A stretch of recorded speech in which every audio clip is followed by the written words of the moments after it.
જય હિન્દ, જય ભારત, જય ગૌ માતા।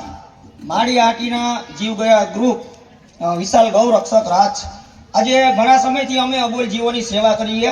જેમ કે કોઈ પણ ગૌવંશ હોય જે બીમાર હોય તો એની તાત્કાલિક સારવાર કરાવીએ, વધુ સારવારની જરૂર પડે તો જય દ્વારકાધીશ ગૌ સેવા હોસ્પિટલમાં જાણ કરીએ અને કુકસવાળા નયનભાઈને પણ જાણ કરીએ તો જેથી કરી અબોલ જીવને અમે બનતા પ્રયત્નો બચાવવા માટે કરીએ। પછી કોઈ શ્વાન હોય તો એ શ્વાનને પણ અમે બચાવવા માટે આ માળી આટીનાથી 100 કિલોમીટર દૂર પોરબંદર ઉદય એનિમલ કેર ચેરિટેબલ ટ્રસ્ટ નેહલબેન કારાવદ્રાને ત્યાં પહોંચાડીએ। ઘણી વખત કોઈ પક્ષી ઈજાગ્રસ્ત હોય કે બીમાર હાલતમાં હોય તો માળી આટીના ફોરેસ્ટ વિભાગનો પણ અમને ઘણો બધો સહયોગ છે। તો કહેવાનો મતલબ બસ એ જ છે કે આપણે બધા આ સેવામાં જોડાઈએ અને અબોલ જીવોની સેવા કરીએ।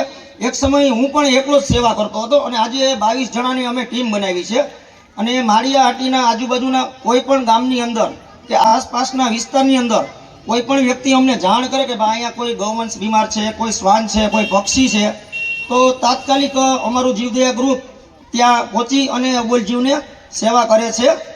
અને અમારી આ સેવાનો લાભ લેવા માટે આપ જોઈ શકો છો યુટ્યુબ ચેનલ છે અમારી જેનું નામ છે વિશાલ રાજ ગૌરક્ષક।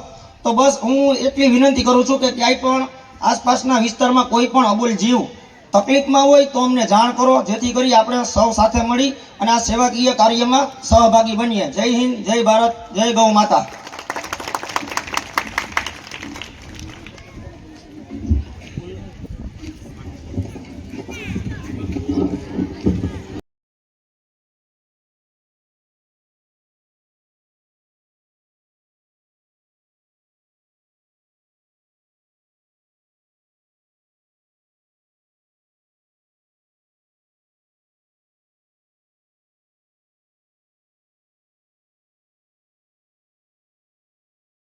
शिक्षक માટે મિત્રો એક પદ્મે પલતે હે।